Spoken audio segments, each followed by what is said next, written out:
விட்டுட்டோம்னா புரட்டாசி வந்து புரட்டாசி மாசத்துல நாம மங்கள காரியங்களுக்குள்ளார நம்ம போக மாட்டோம். இறை வழிபாட்டுக்கு உண்டான விஷயங்களை தான் முழுவதுமாக நம்மளை அர்ப்பணிச்சிடும்.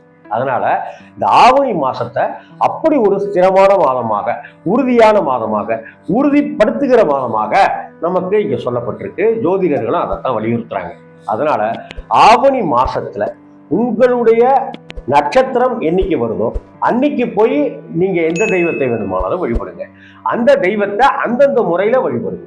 ஆமா, அதே போல முடிந்தால் 11 1 ரூபாய் காயின் 11 1 ரூபாய் காயின் எடுத்துக்கிட்டு நீங்க எந்த கோயிலுக்கு போனீங்களோ அந்த கோவில்ல உண்டியல்ல 11 1 ரூபாய் காயினை போட்டு பிரார்த்தனை செய்யுங்க.